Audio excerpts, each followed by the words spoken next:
الله وبركاته. أعوذ بالله من الشيطان الرجيم. بسم الله الرحمن الرحيم. ومنهم من يستمع إليك. நபியே, அந்த இறை நிராகரிப்பாளர்களில் நின்றும் குர்ஆனை காது தாழ்த்தி அவர்கள் கேட்கிறார்கள்.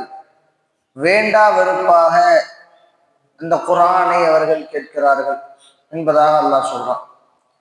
குர்ஆனை கேட்கிறார்கள், காது தாழ்த்தி கேட்கிறார்கள். ஆனால் அதனுடைய கருத்துக்கள், அதை கேட்கும் பொழுது வெறுப்போடு கேட்கிறார்கள். குர்ஆன் ஓதுறாங்களே அப்படிங்கிற வெறுப்போடு கேட்கிறாங்க. இந்த நயவஞ்சகர்கள், இந்த முனாஃபிகீன்கள், இந்த இறை நிராகரிப்பாளர்களை பற்றி அல்லாஹ் சொல்றான். வஜஅல்னா அலா குலூபிஹிம் அக்கின்னத்தன் ஐ யஃப்கஹூஹு. நபியே, நாம் ஆக்கிவிட்டோம் அலா குலூபிஹிம், அவர்களது கல்புகளின் மீது நாம் ஆக்கிவிட்டோம் அக்கின்னத்தன், ஒரு திரையை ஆக்கிவிட்டோம். அந்த திரையின் காரணமாக ஐ யஃப்கஹூஹு, அவர்கள் அந்த குர்ஆனை கொண்டு எதையும் விளங்கா வண்ணம் நாம் ஆக்கிவிட்டோம். அல்லாஹ் குர்ஆன்ல சூரத்துல் பக்ரால சொல்றான், இந்த குர்ஆனை கொண்டு நேர்வழி பெறுபவர்களும் உண்டு, இந்த குர்ஆனை கொண்டு வழிகட்டு போபவர்களும் உண்டு. யுதில்லு பிஹி கஸீரன் வ யஹ்தி பிஹி கஸீரா. இந்த குர்ஆனை கொண்டு ஒரு சில மக்களை நாம் நேர்வழிப்படுத்துவோம், அதே போன்று இந்த குர்ஆனை கொண்டே தவறான பாதையில் செல்லக்கூடியவர்களும் உண்டு. நீங்க பார்க்கலாம், குர்ஆனை சிந்தித்து குர்ஆனின் மீது பேரன்பு கொண்டு இஸ்லாத்திற்கு வரக்கூடிய மக்களும் உண்டு. இந்த குர்ஆன்ல உள்ளவைகளை விமர்சித்து இஸ்லாத்தை விட்டு முர்த்தத்தாகி போகவர்களும் உண்டு. இவ்வாறு மக்கள் இருப்பார்கள். ஆனால் அல்லாஹ் யாருக்கு நாடுகிறானோ அவர்களுக்கு தான் இதை தருவான். இன்னொரு இடத்துல அல்லாஹ் சொல்றான், இதே சூறால கடைசி பக்கங்கள்ல வருது, லஹும் குலூபுன் லா யஃப்கஹூன பிஹா. யார் கல்விருந்தும் நல்ல விஷயத்தை சிந்திக்க மாட்டார்களோ, யார் கல்வி இருக்குது, நல்ல விஷயத்தை அவங்க உள்ள சிந்திக்காது. லஹும் குலூபுன் லா யஃப்கஹூன பிஹா வலஹும் அயுனின் லா யுப்சிரூன பிஹா. அவர்கள் கண்ணிருந்தும் பார்க்க மாட்டார்கள். எதை பார்க்க மாட்டார்கள்? நல்ல விஷயங்களை, யாரையும் நல்ல பார்வை பார்க்க மாட்டாங்க. வலஹும் அயுனின் லா வலஹும் ஆதானுன் லா யஸ்மஊன பிஹா. அவர்களுக்கு காதிருந்தும் கேட்க மாட்டார்கள். காதிருந்து கேட்க மாட்டாங்க, நல்ல காதிருந்து நல்ல செய்திகள் அவர்களது காதில் விழுந்தாலும் அதை ஒரு பொருட்டாக எடுத்துக்கொள்ள மாட்டார்கள். இவ்வாறு கண்ணிருந்தும் பார்க்காமல், கல்விருந்தும் சிந்திக்காமல், காதிருந்தும் கேட்காமல் இருக்கக்கூடியவர்களுக்கு தொழுகையை பற்றி மற்ற விஷயங்களை பற்றி எடுத்து சொல்லும் பொழுது இந்த காத்துல வாங்கி இந்த காத்துல விட்டுட்டு போகக்கூடிய இந்த நிலைமைகள் இருக்கக்கூடிய மக்களை பார்த்தா அல்லாஹ் சொல்றான், உலாயிக கல் அன்ஆம், இவர்கள் கால்நடையை போல. நல்ல செய்திகள் சொல்லி அதை எடுத்து நடக்காமல் தான் தோன்றித்தனமாக தங்களது சுய திமிருக்காக வேண்டி நடப்பவர்களுடைய நிலைமைகளை பார்த்து அல்லாஹ் சொல்றான், பல் அன்ஆம், அவர்கள் கால்நடைகளை போல. இல்லை அல்லாஹ் சொல்றான், நான் அதை கேவலப்படுத்த விரும்பல, பல்ஹும் அல்லல், அதைவிட மட்டமானவர்கள்.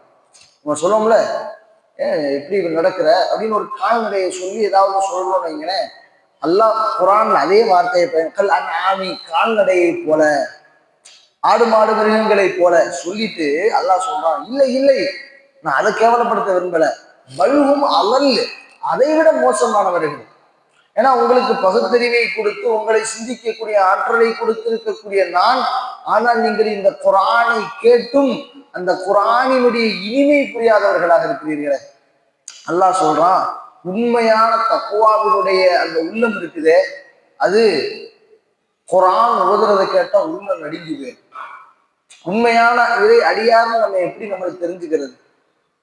எப்படி குர்ஆன் ஓதுவது, ஒருத்தர் ஓதுறாரு, அந்த ஓதக்கூடிய ஒரு விஷயத்தை கேட்டா, அந்த தமிழ் அர்த்தம் தெரியுறது தெரியாதெல்லாம் ரெண்டாவது. குர்ஆன் ஓதுவது கேட்டால், இதா துலியத் அலைஹிம் ஆயாத்துஹு ஜாதத்துஹும் ஈமானா, அவங்களுடைய ஈமான் அதிகரித்து உள்ளமெல்லாம் ஆட்டம் நன்றுமா, கண்ணீர் வடிக்க ஆரம்பிச்சிருவாங்களாம். இது ஒரு இறை நம்பிக்கையாளர்களுடைய அடையாளம் அப்படின்னு அல்லாஹ் தஆலா சூரத்துல் அன்ஃபால்ல 2வது 3வது ஆயத்திலேயே அல்லாஹ் தஆலா இதை விளக்குகின்றான். இதா துலியத் அலைஹிம் ஆயாத்துஹு, அவர்களிடத்தில் இந்த குரானை ஓதி காண்பிக்கப்பட்டால் அவர்களின் உள்ளமெல்லாம் ஆட்டம் கண்டுவிடும். ஆனா இதே குரானை கேட்டுட்டு பொழுதுபோக்குத்தனமா இருப்பவர்கள் உண்டு.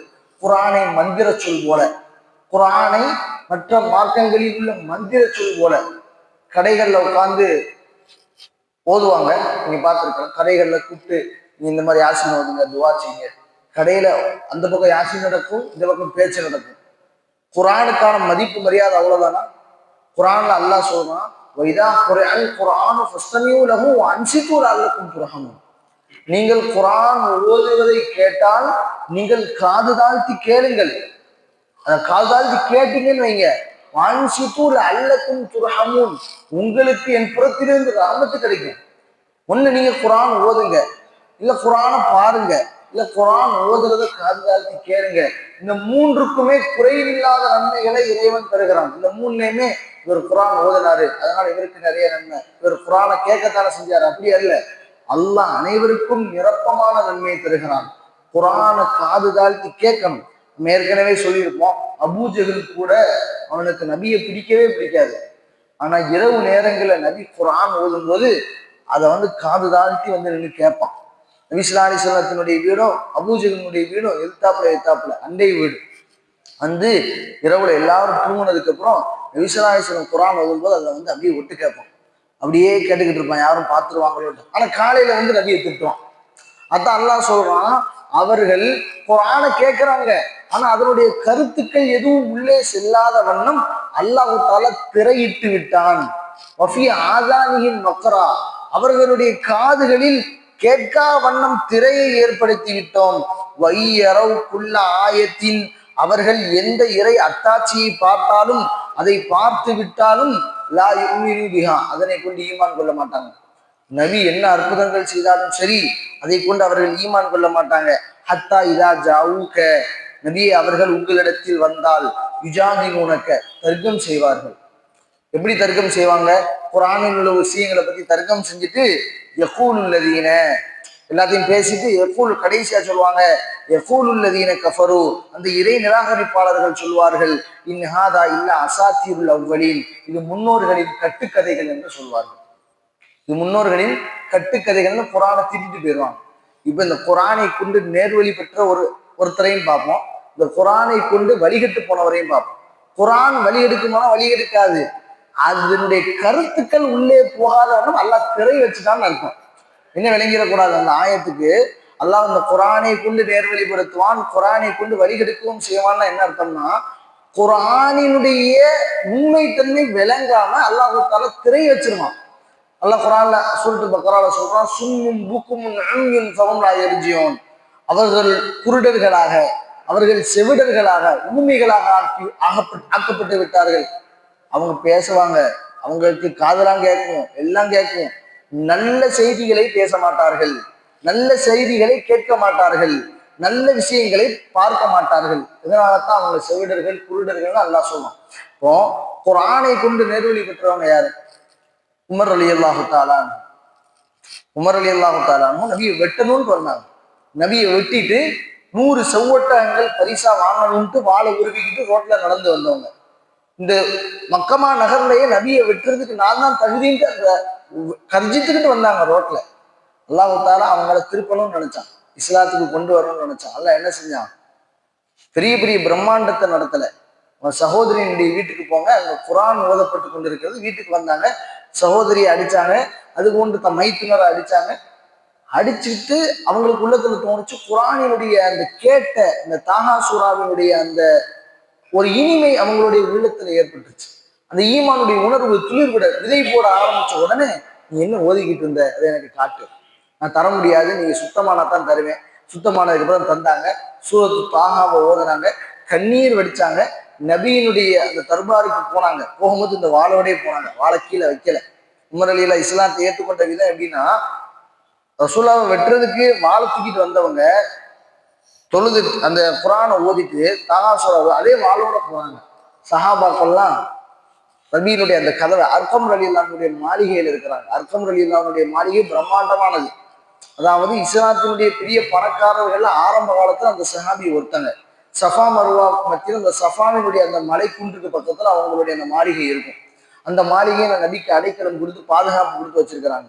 சஹாபாக்கெல்லாம் சொல்றாங்க, யார சொல்ல உமர் வராரு, வாழை தூக்கிட்டு வராரு, எங்களுக்கெல்லாம் பயமா இருக்குது. அந்த அளவுக்கு சஹாபாக்கள்கிட்ட உள்ளத்துல உமர் இல்லாம ஒரு பயம் வந்துச்சு. என்ன செய்யன்னு தெரியல, கதவை திறந்து வைங்க. உள்ள வந்து வெட்டி வரவங்க விசிலாலிஸ்ல அதே இடத்துல உட்கார்ந்து இருக்கிறாங்க. வந்தாங்க, ரசூலுல்லாஹ் சரண்டர் ஆகி விசிலாலிஸ்லத்தினுடைய கரம் அதுகளை முத்தமிட்டு விசிலாலிஸ்ல முஸ்லீம் ஆயிட்டாங்க. யாரு? உமர் ரலியல்லாஹு தஆலா. யார சொல்ல கலிமா சொல்லு. இப்ப இந்த கலிமாவுக்கு வெட்ட வந்தவர் எப்படி அடிபணிந்து போனார், ரசூலினுடைய அடிமையாக மாறினார் என்பது இந்த குர்ஆனை கொண்டுதான். அதே இது வலீத் இப்னு முகைரான்ட்டு அந்த ஊரை சேர்ந்தவர் தான். காலித் இப்னு வலீத் ரலியல்லாஹுடைய அத்தா நேரா உள்ள வந்தாரு. 10 பிள்ளைங்களை கூட்டிட்டு வந்தாரு. உள்ள கூட்டிட்டு வந்துட்டு இந்த மாதிரி நபிசலாசல் அதே மாதிரி குர்ஆனை ஓதி காமிக்கிறாங்க. இப்ப நபியே ஓதி காமிக்கிறாங்க. இப்ப இதுக்கு முன்னாடி ஓதுனதாவது உமர் ரலியல்லாஹுடைய தங்கச்சி தான் ஓதுறாங்க.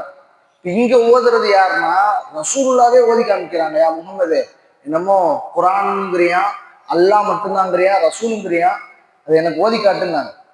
உடனே நபி ஸல்லல்லாஹு அலைஹி வஸல்லம் ஓதுனாங்க, ஹாமீம் தன்சீல் கிதாபி மினல்லாஹில் அஸீஸில் அலீம் காஃபிரித் தம்பி வகாபிலித் தௌபி ஷதீதில் இகாபிலித் தௌலின்னு இந்த சூறாவினுடைய ஆரம்பத்தை நபி ஸல்லல்லாஹு அலைஹி வஸல்லம் ஒரு 10 ஆயத்துக்கள் ஓதுனாங்க. ஓதுன உடனே உள்ள மாறி போச்சு. யாருக்கு? வலீத் இப்னு முகைராக்கு. அபூஜகளை விட பெரிய ஆள் யாரு? இந்த வலீத் இப்னு முகைர். ஊர் தலைவரே அவர் தான். காபாவை இடிச்சுட்டு கெட்டினவரே அவர் தான். பெருமையாளி. அல்லாஹ் குர்ஆன்ல சொல்றான், இன்னஹு ஃபக்கர வகத்தர். அவருக்கு நம்ம எவ்வளவு சொத்துக்களை கொடுத்துருந்தோம், மாலம் மம்தூதா, நிறைய சொத்தை கொடுத்துருந்தோம், எக்கச்சக்கமான சொத்து. 10 பிள்ளைங்க. நம்ம ஏற்கனவே சொல்லியிருப்போம், வலீத் இப்னு முகைராவுடைய பிள்ளை தான் காலித் இப்னு வலீத் ரலியல்லாஹு அன்ஹு. 10 பிள்ளைங்க, 10 பேரும் ஆம்பளை பிள்ளைங்க, கூடயே இருக்கக்கூடியவங்க. வலீன ஷுஹூதா, உடன் இருக்கக்கூடிய, ஊருக்குள்ள நடந்து போனாதான் 10 பிள்ளைங்களோட தான் நடந்து போவாரு, ஆம்பளை பிள்ளைங்களோட. இப்படி கெத்தா உலகங்கிறவரு. இந்த ஊருக்குள்ள அப்படியே இருந்தவர். ஊர் தலைவர் அவர் தான். நேரா வந்தாங்க, இந்த மாதிரி ஓதி காமிச்சாங்க. வெளியில எல்லாரும் காத்துக்கிட்டு நிக்கிறாங்க. இவர் இஸ்லாத்துக்கு வந்துட்டா இவரை காரணமா வச்சு மக்கள் அப்பவே பெரிய ஒரு படை இஸ்லாத்துக்கு வந்துடும். ஆனா என்ன பண்ணிட்டாங்க, நான் வீட்டுக்கு போய் யோசிச்சு சொல்றேன். வீட்டுக்கு வந்துட்டாங்க. வீட்டுக்கு வந்து அல்லாஹ் தஆலா இந்த ஈமானுக்கான கதவை திறந்து வச்சிருந்தான் அவருக்கு. அவர் ஈமான் அல்லாஹ் தஆலா நாடி இருந்தாலும் அவர் இஸ்லாத்துக்கு வந்திருப்பாரு. அப்படி இருக்கும் பொழுது அபூஜஹல் எல்லாரும் சேர்ந்து ஒரு மஷூரா பண்றாங்க. பத்ருக்கு முன்னாடி நடக்குது இந்த நிகழ்வு. நபி ஸல்லல்லாஹு அலைஹி வஸல்லம் ஹிஜ்ரத்லாம் வரல, அதுக்கு முன்னாடி நடக்குது ஒரு நிகழ்வு நடக்குது. உடனே அபூஜஹல் சொல்றாங்க, இவர் இஸ்லாத்தை ஏத்துக்கிட்டா அவ்வளவுதான் போச்சு, என்ன செய்யறதுன்னு தெரியல. அபூஜஹல் சொன்னா, இதுக்கு நான் பொறுப்பு. நேரா வலீத் இப்னு முகைராவுடைய வீட்டுக்கு போய் அவங்களுடைய இஸ்லாம் வர்றதுக்கு முன்னாடி ஒரு சலாம் இருக்கும்ல, அந்த சலாம் சொல்லி முகமது சொல்லி உள்ள போய், இந்த மாதிரி உங்களுக்கு சாப்பாட்டுக்கே வழி இல்லையாம்ல, நீங்க நபியினுடைய வீட்டுக்கும் அபூபக்கருடைய வீட்டுக்கும் போய் அவங்க சாப்பிட்டு விட்டு போட்ட அந்த எலும்பு துண்டிகளை சாப்பிட்டு வர்றதா கேள்விப்பட்டோம். எனவே நாங்க ஊர்ல எல்லாரும் சேர்ந்து உங்களுக்கு வசூல் பண்ணி தரோம்.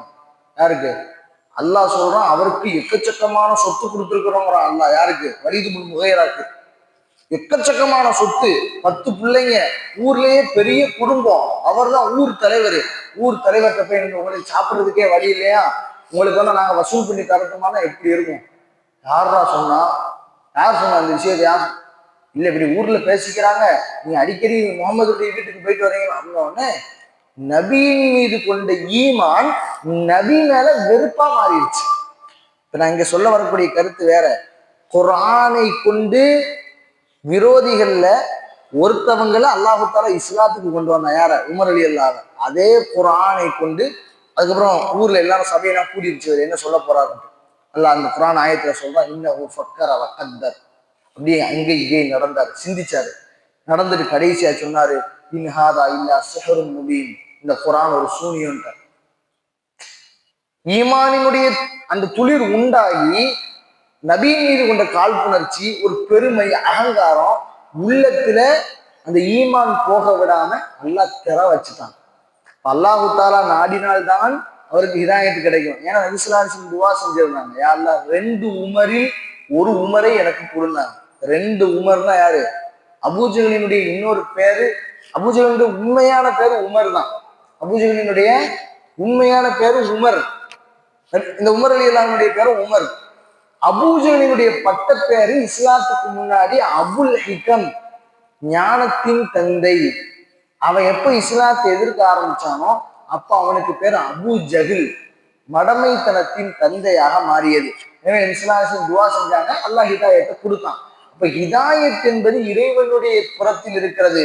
நாம் யாருக்கு நாடுகிறோமோ அவர்களுக்கு உள்ளத்துல போய் சேராது என்பது அல்லாஹ் சொல்லிட்டு இந்த ஆயத்தை முடிக்கிறான். அவர்கள் இதை கட்டுக்கதைகள் என்று சொன்னார்கள். இது கட்டுக்கதைகள் அல்ல. இன்ஷா அல்லாஹ் இதனுடைய தொடர்ச்சியை நாளைய தினம் பார்ப்போம்.